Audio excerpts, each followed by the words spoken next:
Hello, I'm your host, Brian Fox, and this is I Hate Rock Music. I love rock music.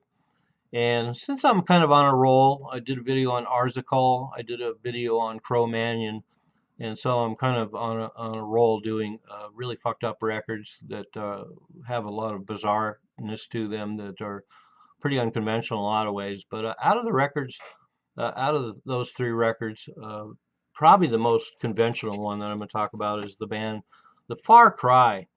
They came out of Boston in 1968. I think most of them were students at Harvard, and the band was Jerry Whiting on vocals and harp, Dick Martin on tenor sax, Larry Ludique on keys, Paul Lennart on guitar, David Perry on guitar, Victor McGill on drums, and Sean Hutchinson on bass. So fairly big lineup.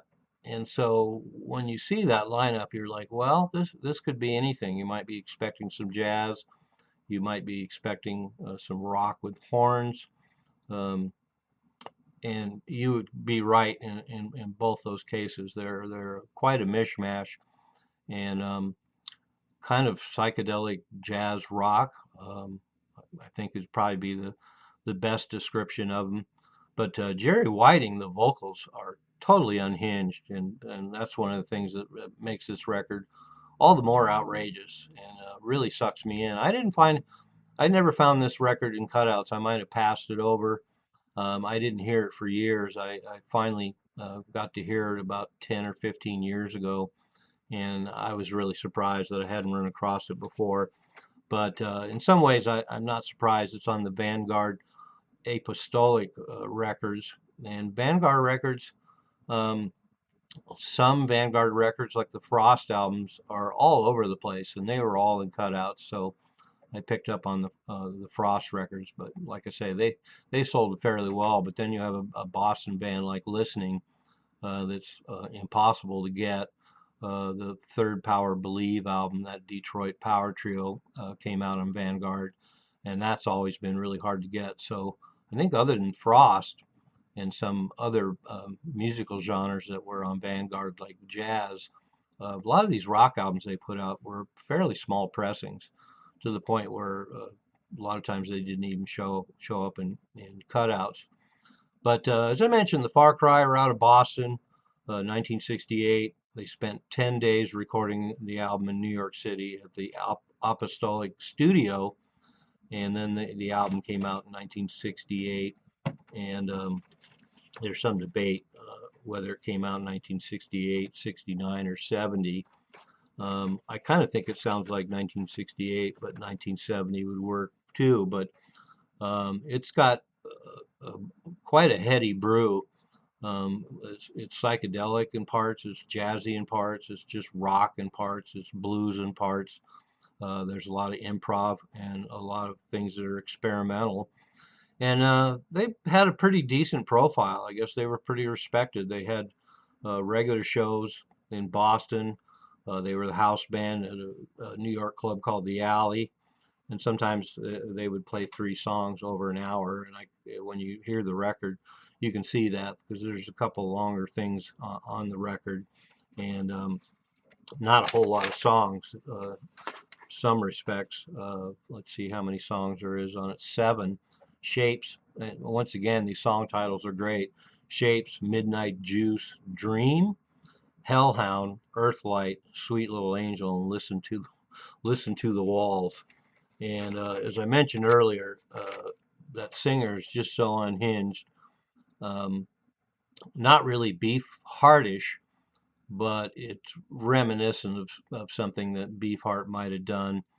And they ended up playing some playing with some good bands. In fact, they opened for Arthur Brown, and then they ended up backing Arthur Brown. And so I'm not sure which record it is.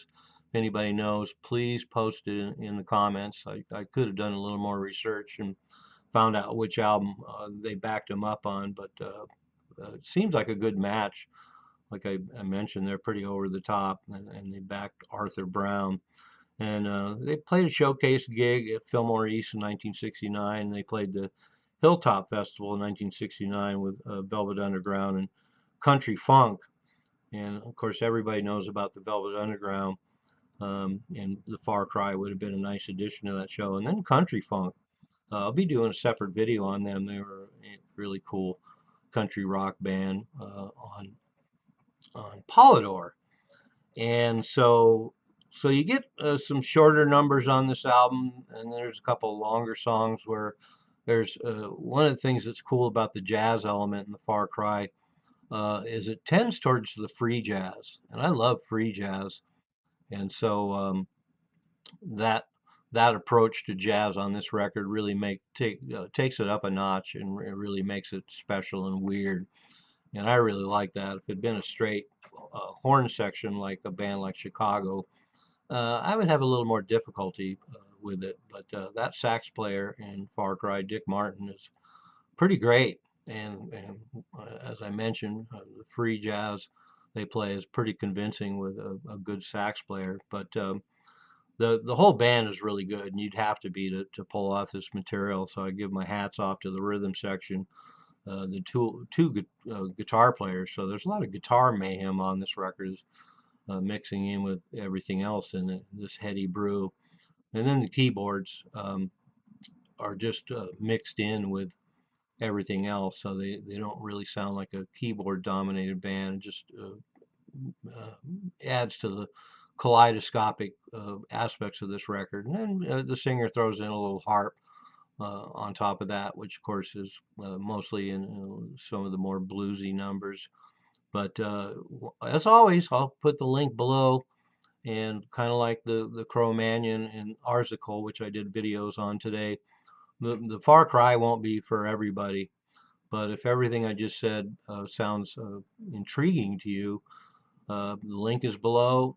Check them out. So if you're a free jazz fan, if you're a Beefheart fan, if you're a Hampton Grease Band fan, there's some elements of this that remind me of that.